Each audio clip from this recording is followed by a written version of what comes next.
to welcome each and every one of you to this April 6th, 2021 budget workshop slash special call board meeting. As you can see, we're meeting face to face. We're taking precautions, distancing 3 feet apart and partitions, and still wearing the mask if we're moving around. Again, I'd like to welcome each and every one of you. This is our second meeting that we have in person. Madam Secretary, would you do us the honor of calling roll? Mr. Contreras? Present. Ms. Guanajuato Webb? Present. Ms. Haynes? Mr. Mesa? Here. Mr. Overfeld? Present. Mr. Smith? Myself. Sir, we have a quorum. Thank you. Let the record show that we do have a quorum of board members and that this meeting was duly called in accordance with the Texas Open Meetings Act, Texas Government Code, Chapter 551. At this time, we'll have opening ceremonies, first with a moment of silence for personal reflection, followed by the Pledge of Allegiance. Please stand.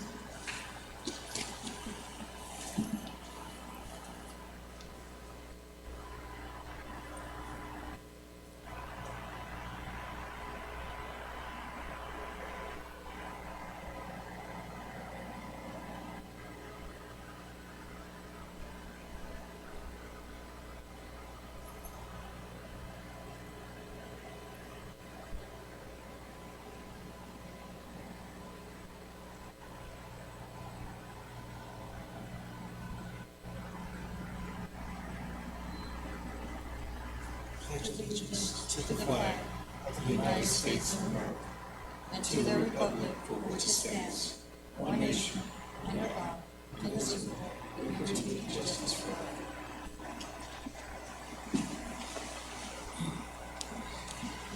Again, board members, we will have our budget workshop, and then we will continue with the regular meeting. So at this time, first item that we have on our agenda, which is item 3, salary study and compensation plan by Vic Garcia, Task Consultant, and we're glad to see Luz Calema. Good evening, President Mesa, Dr. Rios, members of the board. Every year during our budget season, we hire TASB services to review the salaries for our employees to make sure we're competitive and close to market. And tonight, TASB is going to review that information.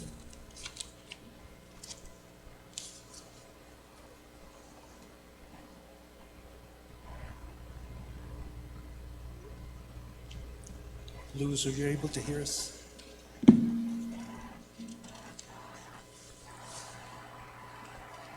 Luz, we're ready.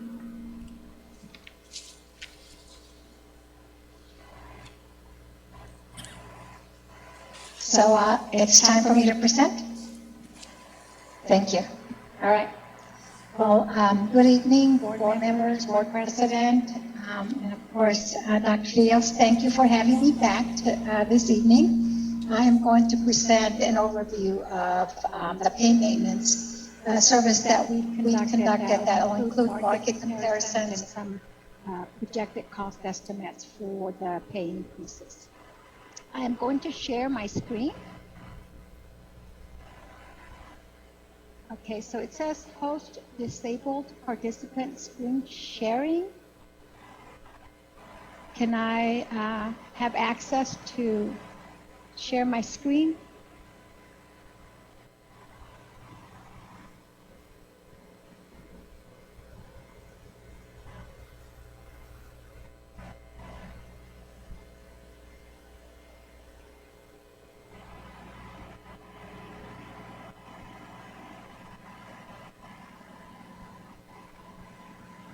Okay.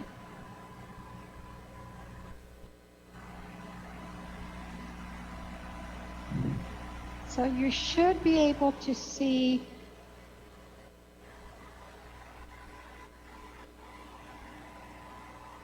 my screen. I was just minimizing it a little bit. So is it, can everyone see it? Thank you. So I'm going to start with the first page, which is going to display the list of peer districts that we've been using for market comparison. This is the same set of peer districts that we have been using the past several years. There's 13 school districts in the mix here. And we also will show how the district's teacher schedule compares to this set of peer districts. And this is the median value of this set of peer districts. Beginning here on page 2. What we see here is the district's hiring schedule, teacher pay, which is this orange line, and then compared to the market median, which is this blue trend line. We certainly have made some gains over the past few years in improving the starting pay, and as you can see, improving the top of the pay range at year 20. We still have some work to do and working on closing the gap at this 5-year mark where it has the biggest lag to market median as well as the 10-year mark.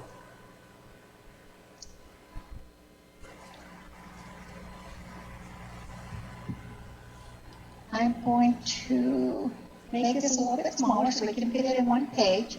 So page 3 shows the detail of to that teacher market graph that we just viewed. It is the 13 peer districts sorted from the highest paying peer district, which is Southwest ISD 54620 within that peer group, to the lowest starting teacher pay, which is Crystal City ISD. The table below shows the district's comparison at each of these 5-year intervals, as was noted in that graph. So you can see that the district's starting teacher pay is 4% below market. That's an improvement over time. But we still have gains to make at that 5-year, which is at 91% of market. Almost $5,000, continues to be almost $5,000 below this set of peer districts. And the 10-year market comparison is 7% below. That's a little over $4,000. And then, of course, narrowing that gap and improving at that 15-year mark to 98%, and then even with market at 100% at that 20-year. The district provided a one-time incentive for the school year, similar to a large number of districts within the peer group and across the state. Many districts were very conservative and were really cognitive of not only the economic position that we were finding ourselves, but the pandemic. And so most districts did not provide a pay increase, but did provide that one-time payment in lieu of a pay increase, as is noted here with a general pay increase of 0% being the median value within this peer group, similar to the district, although there were a few that did actually provide a pay increase last year, as noted. Eagle Pass ISD, San Benito, and Carrizo Springs, along with San Angelo ISD.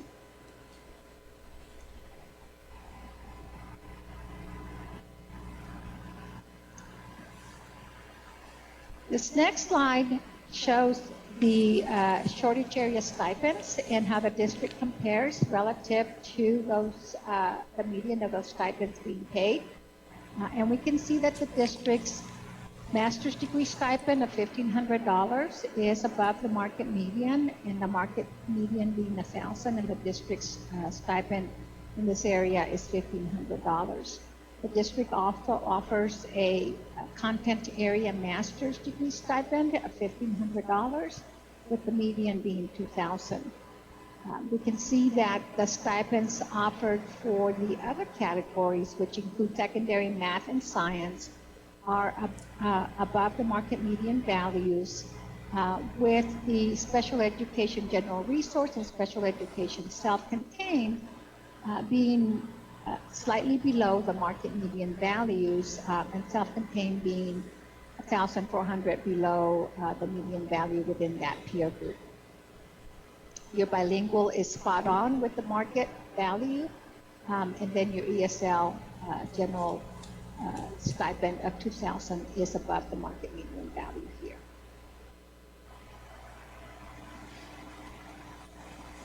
In comparison to the two districts that we kind of narrow the comparison to, this is Eagle Pass and Uvalde. You can see that the district's pay is above the market average of these two districts.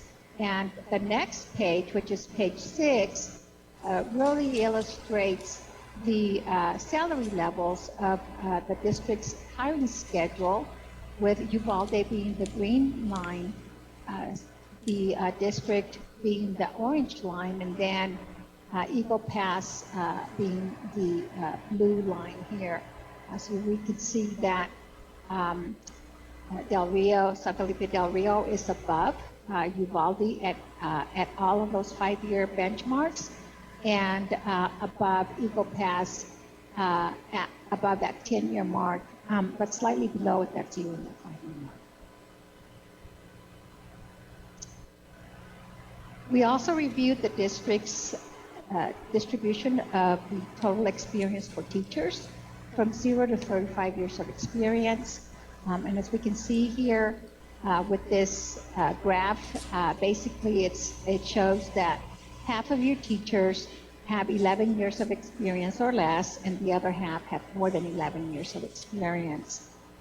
So you have a distribution of experience across these 35 years with a continued clustering of teachers at that 35 plus years of experience that has been consistent as we've been reviewing this experience distribution.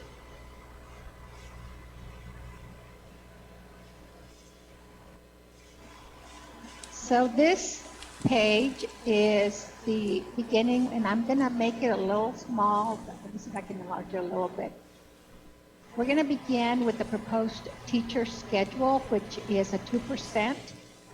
The calculation is based on 2% of the median teacher salary in your market group, and that calculation is arrived at taking 2% and multiplying it to that market median salary, teacher salary of $57,635, and arriving at the $1,150. So your current schedule is adjusted by that $1,150, and then we've added some additional adjustments to make some improvements at that year 5, and then continuing on with that 10-year and 15-year, as you can see here. A current teacher with the district at 0 years would be making $48,250. They would receive the $1,150 as they go to year 1, making the salary of $49,400. And if you were to hire someone from the outside with 1 year of experience, this is where you would place them as well. A teacher at 1 year of current teaching experience that moves to 2 years would not only receive the $1,150, but they would also receive the $250 to get to a salary of $49,650. The proposed starting pay in this model is $49,150.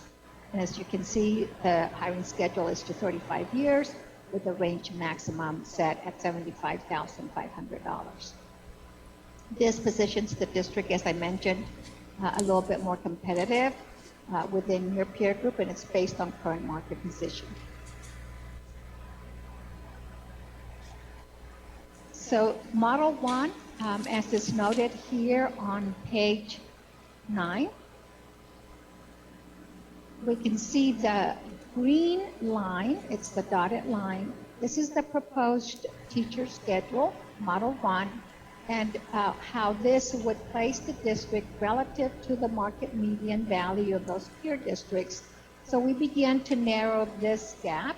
As we can see, it's not a big movement, and certainly it's it is cognizant of the district's financial resources as well, but it does continue to make that improvement in pay for the district. So this is what teacher Schedule 1 would result in the current market position for the district improvement.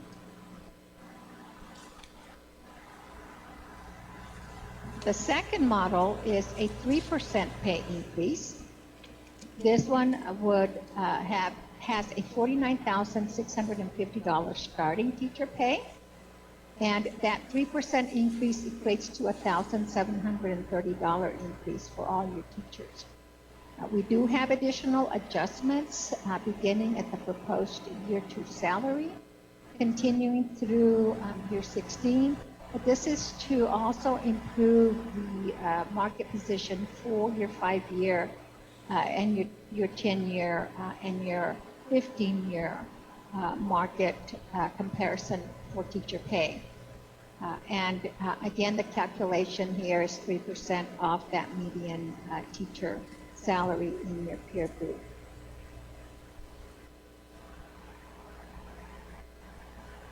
Page 11 illustrates where this teacher schedule would place you relative to your current market median, and we can see that there is a stronger market position with Model 2. It's improved and it continues to narrow the gap at that 5 and 10 year with the market position being stronger at that 20-year mark, as we can see here.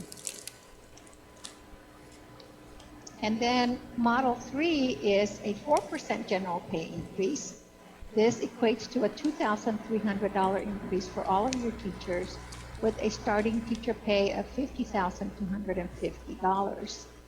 And as you can see here, it would move the district from the current position of being 4% below the market median to 100% of market. And this is current market, knowing that this market is going to shift some in this time, I think, because of continued concerns with funding levels. Districts continue to be a little bit conservative in the pay increases. So I don't think we're going to see very strong pay increases, but you can see that the position within your marketplace is improved even more with this model, and district pay at that 5-year mark improves to 96% from your current 91% market position. And as well as 97% at year 10, and then 15-year it would go to 1% above market, and the 20-year would be at 3% above market.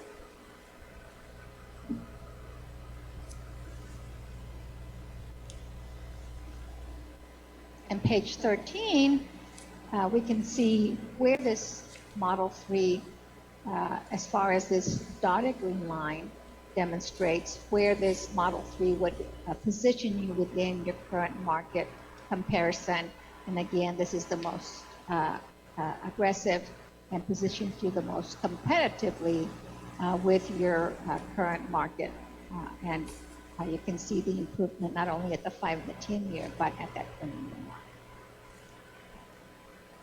So those are the overall teacher schedules that we've included, and we're going to talk about pay or projected cost estimates shortly, but we're going to review some market comparisons for the other pay groups.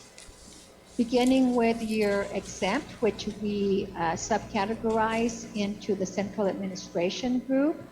And what we see here on page 14 is the market comparison for this set of jobs, and overall for this category of jobs, we have that these jobs are paid within 10% of market, with 2 being paid above 10% of market, and that being your special education director and your communications and public relations director jobs. But we have no job within this category that's paid below 90% of market. The next group is the campus administration comparison, and as we can see here, that all positions within this group are within the 10% market comparison. And the reason that I emphasize that is that pay is considered to be within a competitive range if it is within 10% of market. So anywhere from 90 to 110% of market. And as noted here, all of the market comparisons within this group are within that 10% of market. This includes your assistant principals, and your counselors. The next page is page 16, and this is the professional comparison group. And this includes positions such as your speech language pathologist, your educational diagnostician, your speech language pathology assistant, and the 3C speech language pathologist. And overall, the market comparison here for this group, they are all paid within 10% of market for this group. So we don't have any jobs that are paid greater than 10% of market or less than 10% of the market value. Which basically, you know, what this translates to is that the district has been managing and maintaining control of the pay overall, and it's maintaining that pay position within your market group. We're going to move on to the clerical and technical market comparison here.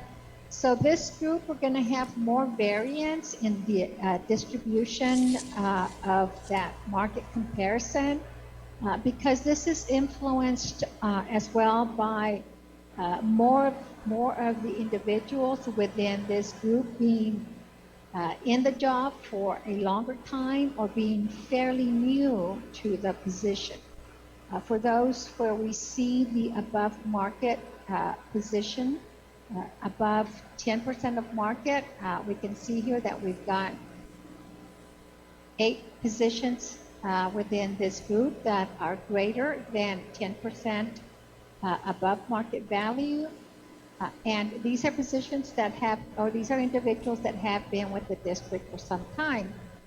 And their experience is what is triggering the above market comparison. We also have positions that are paid more than 10% below market, as noted here.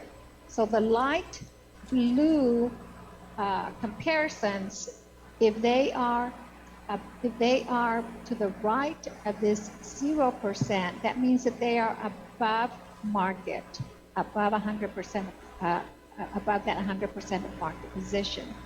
If they are to the left, it means that they are below that 100% of market position. And so these positions that we see that are below market comparison are individuals that overall tend to be fairly new in the job.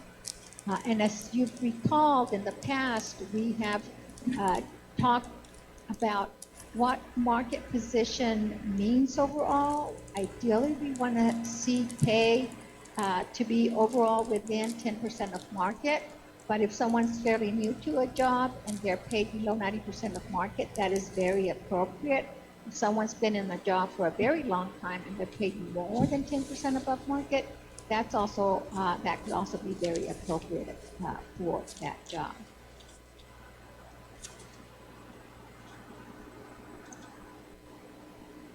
Page 18, we see the comparison of pay overall for your instructional support positions. And all of these jobs are paid within 10% of market, as is noted here. And in fact, most of these positions are above 100% of market. And you know, the one that is the least competitive is only 98% of market, or still within that 10% market position. That's your LBN.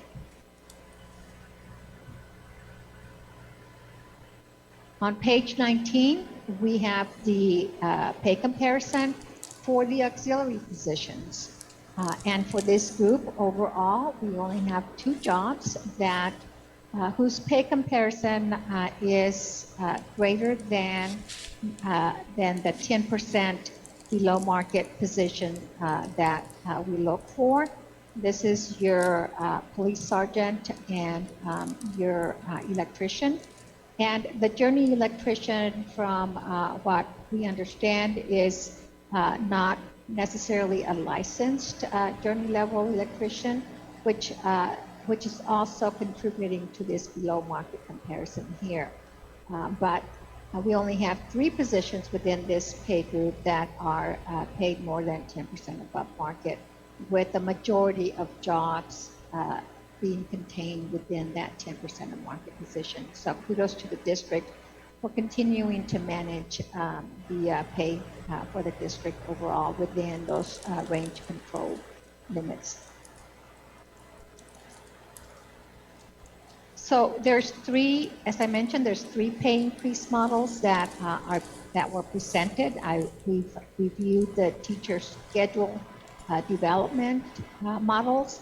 And Model 1 was the 2% general pay increase for teachers. This equates to $1,150 increase for all your continuing teachers, a starting teacher pay of $49,150, and then those additional adjustments at years 2 through 16. And we also provided some additional adjustments for the other employee pay groups, beginning with, if the 2% was not enough to get the individuals into the new range minimums, then an additional an additional adjustment so that their pay would at least be 1% above the new range minimum is calculated and added, so that no one is paid below the new minimum of the range, and we'll be able to see the numbers associated with this. We also provided an additional 1% midpoint pay increase for those individuals whose market position was below 90% of market, to move them closer to that market rate, but it does not move them to 90% of market. It's just a gradual movement to close that variance or narrow that variance in pay. We also looked to see how the positions that are within that teacher-educator pathway, such as diags, counselors, assistant principals, how their pay compared to the proposed teacher schedules on a daily rate basis, and made adjustments to ensure that their pay would not be less than the proposed teacher schedule on a daily rate basis. And the last adjustment was a placement scale adjustment that provides equity adjustments across the range from minimum to midpoint for your auxiliary employees. So in essence, it divides the spread of pay from the minimum to the midpoint over 15 years and creates a value based on that job-related experience for employees within your auxiliary pay group to create separation in the pay value, in the pay level for those with more experience as we make improvements to that starting rate of pay.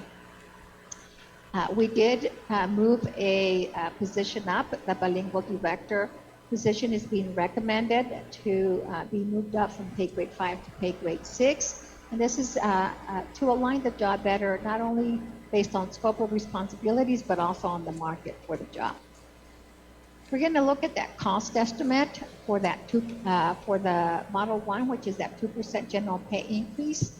As I mentioned, the 2% contains a $1,150 teacher pay increase. This is for all your continuing teachers.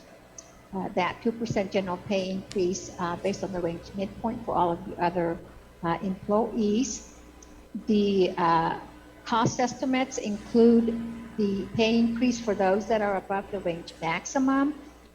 We did itemize those costs, but it does include the pay increase for all of those that are above the range maximum. So for example, you can see that In the administrative professional, 16 are above the range maximum, and the cost for providing them that full increase is noted here. So the cost for Model 1, the 2% is $1,619,735,000. This represents a 2.6% increase to your current payroll cost of $62.5 million plus change there. The cost for the general pay increase is $1.3 million, with the additional adjustment and the equity adjustment cost being $314,058. So this is Model 1. And then for Model 2, this is the 3% general pay increase. So this equates to the $1,730 pay increase for all your continuing teachers. It also has the $49,650 starting teacher pay, as well as those adjustments at years 2 through 16, and then the same type of adjustments that we saw in Model 1 to make sure that no one is paid below the range minimum, ensure that those in the teacher career path are paid no less than what they would make as a teacher on a daily rate basis. Those on the administrative professional whose pay is below 90% of market even after the pay increase, are targeted to receive an additional 1% of range midpoint. And then the placement scale adjustments for your auxiliary, as well as adjustments for your clerical, which are the additional 1% of range midpoint for those below 90% of market as well. And then we've mentioned the position that is being recommended to be moved up, and this is the bilingual director position in this admin professional group. The cost for this 3%, as we can see here, is $2,237,217. This is a 3.6% increase to your current payroll budget of $62.5 million.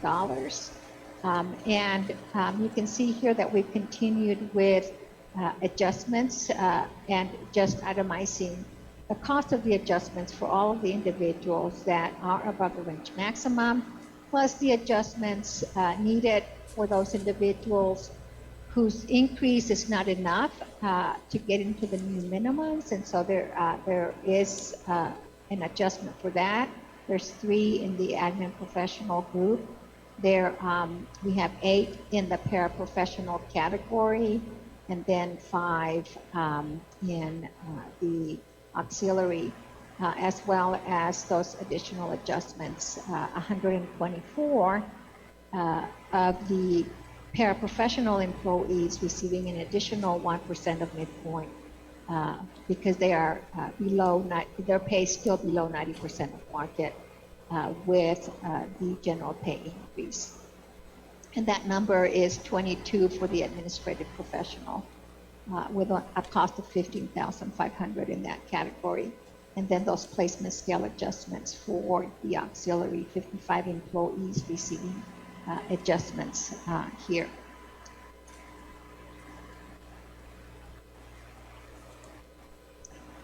Model 3 is the 4% general pay increase, and this is a $2,300 teacher pay increase, a $50,250 starting teacher pay, and then continued adjustments at years 2 through 16 with the same type of additional adjustments as I've mentioned, adjustments to the new range minimums as needed, adjustments for those in the teacher career path, and then adjustments for those that are paid below 90% of market, and the placement scale adjustments for the auxiliary. So page 25 illustrates what that 4% general pay increase would equate to, and this is a $2,866,774 increase. That is a 4.6% increase to your current payroll budget of that $62.5 million.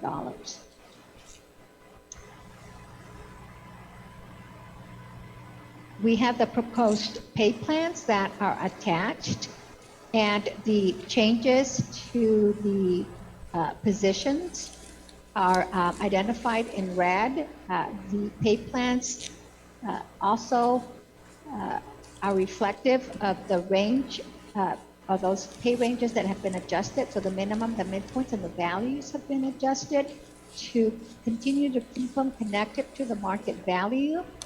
And you'll see that the one change in the proposed administrative professional pay plan on page 28 is that bilingual director position, which was in pay grade 5, and we're recommending placing it in pay grade 6. And there is another position in the instructional support. The paraprofessional pay plan, we can see that the special education behavior aid position is also being recommended to be moved up to a pay grade 3 from a 2 to align it with the higher, that higher level instructional support role. It's more difficult to find, to recruit and retain aides in these type of settings, and so that aligns that job equally with the life skills special education position.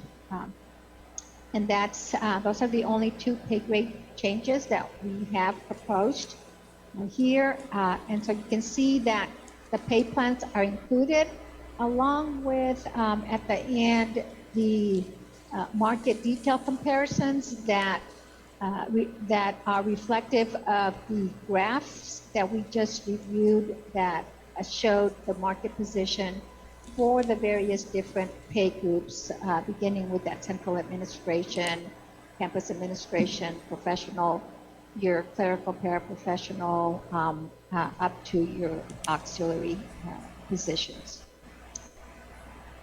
And so this concludes my presentation. I've been trying to keep an eye to see if there's been any questions that have come through. If you could let me know if there's any questions for me, and I'd be happy to answer those questions. Board members, I have a ton, but I wish I could address her directly. Yeah, Mr. Orford? it's just a lot of info to digest. So I know this is the first of many. I'm looking at where we're at, so I'm going to. Right now, I don't have anything. I just want to be able to look over everything in the coming days. Dr. Rios, to me, it seems like the comparison with Eagle Pass and the Valley, would be more in line with Edinburgh, Arlington, Southwest. Because of the enrollment, Eagle Pass doesn't have half of the students that we have. The Valley. Eagle Pass is about 4,000. So that's, those are things. But as far as the study, it's always, refreshing to know that there's some areas that need to be updated as far as pay. But again, this is a discussion item, so there'll be plenty of time for discussion. I do appreciate all the work that she does. I think it's the best thing we can do every year to look at the market values, fluctuates. One good thing about the state controller, he said that state coffers did not look as bleak as we kind of projected. I guess because of online sales and everything, we were expecting a little bit of a deficit, but it's something like $600,000 in state coffers. Everything looks well. I guess the biggest question that I have is, for ourselves is, how do we adjust from the stipend that we had last year to a real, salary increase to bring the pay up to our employees? If I may, Mr. Mesa, and board members, this is the first of the series of workshops that we're going to go through. In the next workshop, we're going to review some potential expenses and also review the insurance and how much more money the district will contribute in the insurance so that the teachers don't have to pay, or really employees in general. But I think that by late May, we'll have a clear indication of what the coffers of the state are going to provide to the district. And we look forward to sharing with y'all that interactive workbook so that we can just see how much roofing do we want to do, how much of everything we want to do, and provide a balanced budget and maximize the salary for teachers. Because we're all aware that last year we gave a stipend to all our employees, and we have to make up for that. So hopefully everything will work out favorably from the district's part. I know that the expenses for the insurance this year, we planned to make up that difference, but it's something that we definitely have to consider for this coming year. And we just have to do a good job in articulating how much the district is contributing to employees, both in take-home pay, but also in the insurance, because at the end of the day, that all comes from the same pot, right? But all this information will come together, and we'll be able to make a real good decision by middle of June. We'll provide you all the information, and it's going to go pretty fast. April is busy, and May is also busy, but by early June, we'll have a very clear indication of what the increase will look like.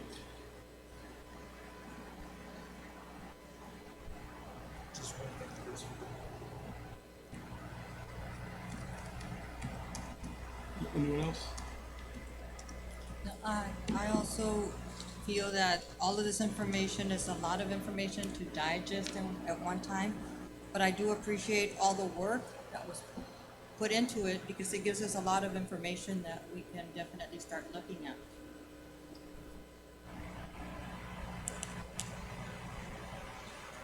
Anyone else?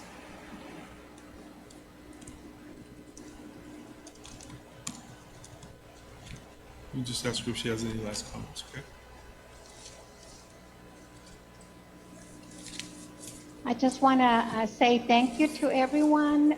Thank you to the district and the board for having me back. I really enjoy working with the district, and it's been a pleasure to see the fruits of the work that we've been able to do over time with the board's support, obviously, and the administration, the continued administration of pay. So thank you, everyone. I really appreciate it. I think that's it. Thank you. Good evening. Bye-bye.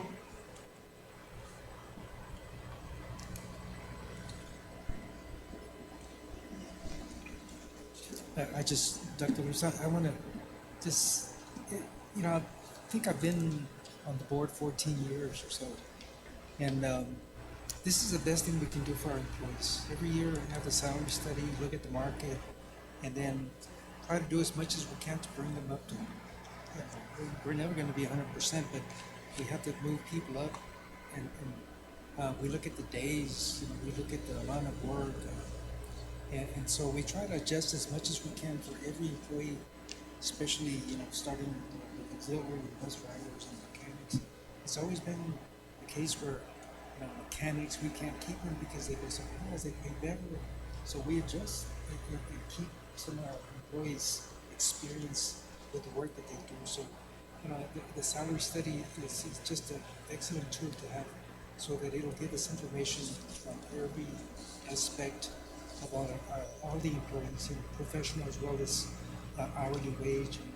So it's a lot to take, and I think that there'll be some good discussions from now until we make our critical decision about model 1, 2, or 3.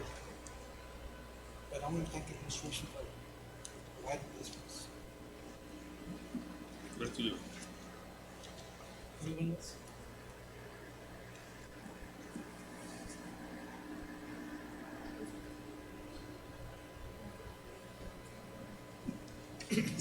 A lot of homework. Okay, with that being said, we are going to adjourn our workshop and go into our regular meeting. This is a special call meeting, not a regular meeting. First item that we have is the consent agenda, and we have item 9. And I've asked Dr. Rios if we could pull on the consent agenda item F4, and treat that one separately. It is a big item, big ticket item.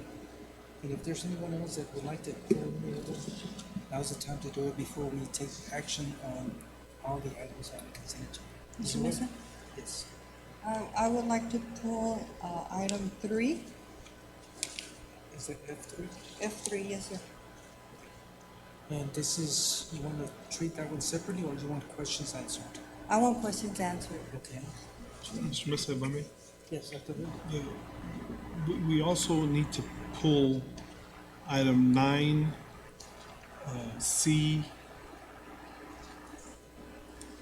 1, because that's also part of the other item that you asked that we pulled. So item 9C1.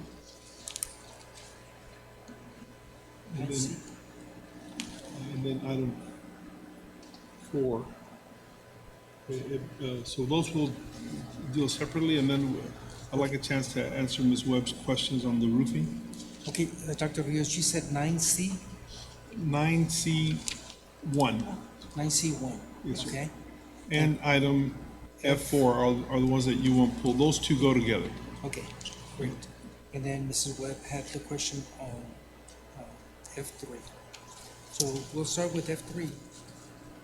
Mrs. Webb, you want to ask your question? Yes, sir. I noticed that on F3, the funds indicated are from general fund, and it's describing the roofing repairs. So my question is the roofing not covered through insurance? Yes, ma'am, it is, and the amount, when we received the insurance funds, they were deposited into our general account. That's why it's now listed general fund, but in reality, this is 100% covered from the insurance funds that we received. But when we get the check, we deposit a general fund.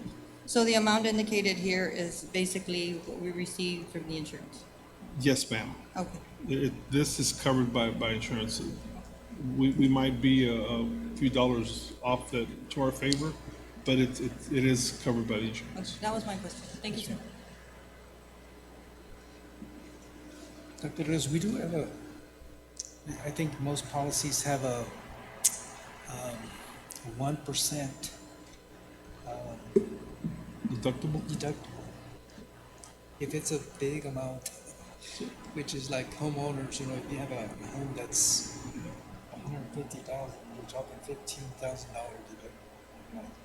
deductible. There's a couple variations, Mr. Mesa. There's some type of roofs where we get a smaller cap than others. But I think that I'll take this a moment to clarify. There really is a lot more damage overall on all the roofs than the money that we received.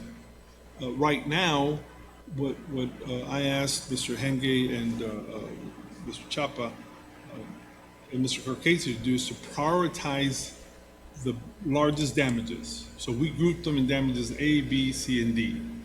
And this money we're using to cover items A and B, the essential, the most important. And then I asked Mr. Henge to place the remaining repairs, because this will exhaust our funds, the remaining repairs in the interactive workbook so that we can allocate certain amount of money per year. Because you are right, this money does not cover all the damages. So thank you for allowing me to clarify that. Anyone else? I think Mrs. Webb's question was answered, so we are pulling those items, which is C, item 9C1 and item F4 to treat those separately. If there's no other questions, then I will ask for a motion to approve the consent agenda. Motion's been made by Mr. Overfeld, seconded by Mr. Contreras. All those in favor? Motion carries unanimously. Thank you very much. Dr. Rios, we again are now going to go into item C3 C1. is 9C1, new elementary school campus RFP. And then AF4, which is consideration to approve purchase order over 25,000 and to grant the superintendent the authority to negotiate a contract with JP Sanchez Construction in the amount not to exceed $16,390,400. Funding source committed budget with the construction of the new elementary school. If I may, Mr. President, the first correction for item F4 is that it's not committed budget, it's bond proceeds. But, so we're just making that clarification, it's bond proceeds. And I'll make a brief presentation on the bids first, because that's the first agenda. At the top of that's okay. The first sheet that's in front of you, it says tabulation from ERO Architects. That lists everybody that submitted a bid. There was 15 people that expressed interest, but at the end of the day, only the individual companies there with a bid number are the ones that actually submitted a completed bid. So there were 6 of them. The next item behind that is the actual scoring sheet and ranking criteria. The largest percentage of rank goes obviously to cost. In this case, JP Construction on the base bid, which is all that we use to score. We don't use the alternates because even today we don't know what alternates we're actually going to implement. Was approximately $416,000 less expensive than the next one. When we take into the fees for the architect, then obviously that amount goes higher because the higher the project, the higher the expense. The next sheets show the ranking points. We had 2 architects from ERO Architects score, and we had 3 members of our construction team, which are Mr. Henge, Mr. Chapa, and Mr. Carcasey score. After all the scoring was made, the JP Construction rose to the top with 411 points, followed by Bandy Contractors, and then Stoddard Construction Management Incorporated. If there are any other specific questions, I'll answer them, or I'll ask a member from the construction team to help me answer them. Board members, questions? I didn't think there was only 6. There was a lot of interest in the beginning, and then also there was only 6. Was it because our backlogs or No, sir. it was the RFQ was faster? No, sir. I believe that a lot of the people that inquired are actually people interested in being subcontractors with whoever got the contract. I think that was certainly part of it. Another part of it could have been that people were scared off from the distance to Del Rio and the rising cost of prices, and they didn't think they could be competitive. Yeah, 'cause I don't know. Yes, sir. Anyone else? Ms. Wood? I just have one question. You mentioned that the funding would be from the bond proceeds. What is the remainder of the bond? Right now, if we were to implement the alternates, we would be right under budget. If we were to say, okay, we'll incorporate the alternates into the contract, which we don't know that we're going to do that yet. Based on your approval tonight, we'll go into negotiations with the contractor, and then we'll decide if we want to do the alternates. But we're slightly at 16.5 million left in the budget, in the construction budget. So we have enough money to cover it. It worked out really well. So we do have money in the budget if we were to spend this amount, still have. Yes, ma'am. And on top of that, on top of having enough money to meet the construction budget, we also keep, this includes what we call retainage, and Mr. Chopper and Mr. Henge I'm gonna say an amount and just nod your heads if I'm anywhere near it. 400,000 in retainage? So there's retainage included in the budget, so we'd be doing well. Anyone else? I have a couple of questions. If there's any value engineering that will be done, would you please make sure that it's brought to the board? Just, because sometimes there's structural changes. After the final product is presented, it looks quite different from the documents that we were provided with. Absolutely. We incorporated that into our admin reg a few years ago, where if there's any value engineering, we would bring it to the board for approval prior to approving the actual contract. So our goal is to bring the contract as soon as possible, but only after we've negotiated it. And if there's any value engineering, then we'll present that for approval before we present the contract. And my other question is, if you look on page 7 of the bid proposals, under recommended award, it says JP Sanchez Construction, now new vendor to district. I'm assuming he's done work for the district before, so should it say, is it now new vendor, Ms. Johnson? Because it's, he had to set up new paperwork with new bonding capacities, or is it a typo? I thought maybe it'd be a typo, like not new, all the others. Under the bid award, it says, recommended JP Construction, and it says, now new vendor to the district. Not new. Okay, thank you. That's it. Those are all the questions I have. If there's no other question, we're gonna call for. I'll make the recommendation for this one particular item, Mr. Mesa, and then we'll go to the next item, and I'll do a recommendation for that one as well. Okay. Sir. What would be the next step? Sorry to compliment. What would be the next step? Once we go with the approval, what's the next step? What do we expect from here? So if the bid and the superintendent's authority to negotiate a contract is approved today, then as early as tomorrow, Mr. Chapa, our construction manager, will get with the contractor and consider any type of savings, which we call value engineering. And no later than May, in the regular May board meeting, this April board meeting that's coming up may be too early, but possibly it could get done. But no later than May, we will bring back to the board any recommendations for value engineering. Let's say that Mr. Chapa feels that maybe the base material could be cheaper and it's still within specs, and it can present a $200,000 savings. We would bring that to the board and say, we recommend, and the architect is in agreement, that we reduce the cost by this much, substituting this material for that material. The board approves that, and then they approve the contract with the contractor on that same date.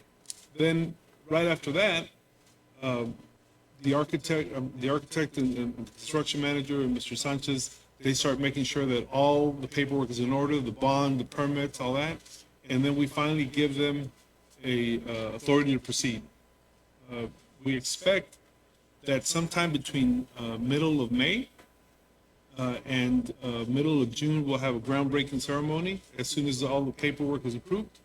And then they proceed. We'll get some gold shovels out there in June, and they'll have at it. If possible, Mr. Mesa, is prior to groundbreaking, if we could have a presentation from the builder and/or architect on timelines and what we expect to see within the first month of groundbreaking, and then moving forward, because I know that people they're gonna be asking, before you guys act, what's coming. So if we can have, if possible, have a presentation from the architect and the builder and say, okay, within the first month after we do the groundbreaking, this is where we're going to be at, and maybe show some video or graphics so we can see it. Sure. I don't think we've ever had that before, but we have our personnel that, gets the information to us. Dr. Rich? The contractor provides first a scope of work and what's expected to happen in the first quarter of the project, and then it narrows it down to the first month. So that's very easily done. And we can have the architect, we can have the contractor, we can have our construction manager make that presentation. What we will do every month after that is that our Chief Operations Officer, Mr. Henge, will be making that monthly presentation, keeping the board up to date, showing pictures and graphics like we would do in the past, showing pictures of how the project is proceeding, if it's on time, if there are any delays. Because it's new construction, there should not be any delays. There's no need for asbestos testing. There's no need for anything. So it should proceed on time. But we will provide monthly presentations. I guess, I don't know what Mr. Contreras is asking, is the schedule, Absolutely. projected completion and the starting date, and then rainy days and those kind of things, you know, allowances for bad weather, inclement weather.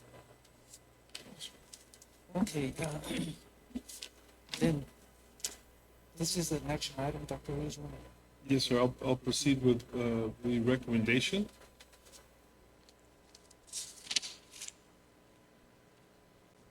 Board President Mesa, members of the board. It is a recommendation of the administration. Board trustees approve item 9C1, awarding RFP 21-123 for the new elementary campus, that the bids be accepted and that the award be made to J.P. Sanchez Construction. You've heard the recommendation from administration. Is there a motion for approval? Motion made by Mr. Contreras, second to the motion. Diana Gonzalez. All those in favor? Motion carries unanimously. Thank you very much. Go on to our next item. There's no other items under business. F4. We still have to recommend F4. For consideration to the purchase order. Yes, sir. I'll read that recommendation as well. Let's just flip to that page.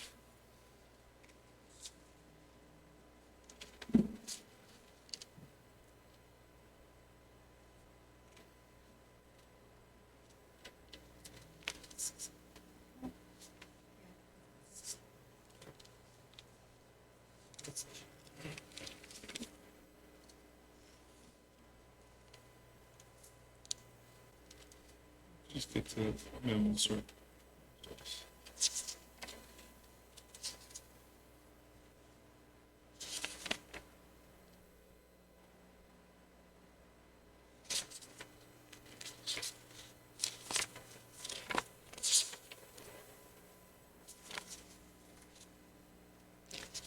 Almost there, Mr. Mesa. Last 1 minute.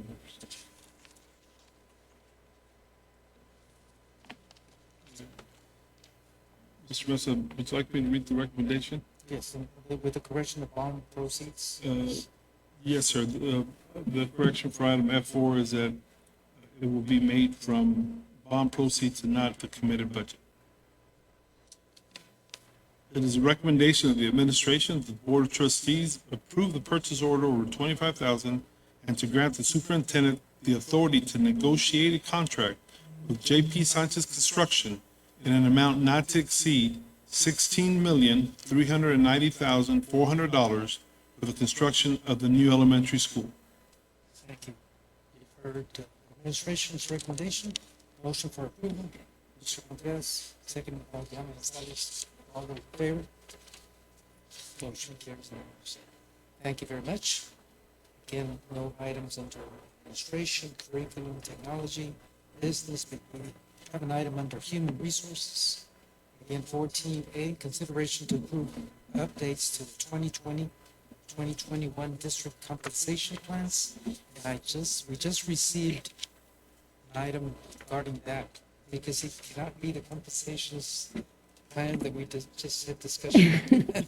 It was kind of a little bit, I guess, mysterious that compensation plans, we haven't had a discussion on. But we did get the stipend, so that's what you're referring to. Yes, sir. Yes. Good evening again. And this is what we mentioned at the last board meeting, is that we were able to secure through a grant to be able to pay the nurses for the services that they provided during the vaccine fairs. And of course, in order to make any payment, we need to have it in our compensation pay plan. So as you see under COVID vaccine clinics, we included the RN, LVN, CNA Health Services Coordinator for $25 per hour. And then we're also extending the special education full individual evaluations compensation, because there's funds left from that grant to be included in this summer for students that haven't been tested. So that's the only changes to our compensation pay plan for the 2021 school year. Questions? So, just one question. They volunteered without even knowing that they're going to Right. get paid. Right. So this is going to be a surprise to them. This is a surprise to me. They Awesome. didn't realize that. That's great. Yes. Okay, so recommendation? Yes, it is the recommendation of administration that the Board of Trustees approve the 2020-2021 compensation plan as presented. Heard the recommendation for administration, I'll entertain a motion for approval. Motion made by Mr. Orfeld, seconded by Mrs. Webb. All those in favor? Motion carries unanimously. Thank you very much. Thank you. Okay, the time is 7:07 PM. We're going to go into closed session permitted by sections 551.074, 551.071 of the Texas Open Meetings Act. If a final vote is required, it will be taken upon reconvening into open session. We're now in closed session. To reconvene into open session, the time is 7:58 PM. No action was taken in executive. We're down to item 18A in our agenda. Consideration to approve the recommendation of new personnel, district vacancies and resignations. Idea Garcia. Yes, good evening again. It is the recommendation of administration for the Board of Trustees to approve the following new personnel. Delilah K., fifth grade teacher at Buena Vista Elementary. James K., math teacher at San Felipe Memorial Middle School. Those are the only two recommendations for teachers. You've heard the recommendation from administration. Is there a motion for approval? Motion made by Mr. Orfeld, seconded by Mrs. Webb. All those in favor? Motion is approved unanimously. Going to the next item, 18B, consideration to approve the position of librarian for San Felipe Memorial Middle School. Idea Garcia. Yes, sir. It is a recommendation of administration that the Board of Trustees approve Ariela Delgado as the librarian for San Felipe Memorial Middle School. Heard the recommendation. Is there a motion for approval? Motion made by Mr. Contreras, seconded by Amy Haynes. All those in favor? Motion is approved. Thank you. Item 18C is going to be tabled. Yes, Mr. Mesa, members of the board, we did not complete the entire interview process. We would like to table this item for the regular April board. Okay, so again, we will see this item come back again on the agenda. And there be no other business to conduct. Is there a motion for adjournment? Motion made by Mr. Orfeld, seconded by Amy Haynes. All those in favor? Motion carries unanimously. Thank you very, very much, and it was a great meal and great dessert. Thank you.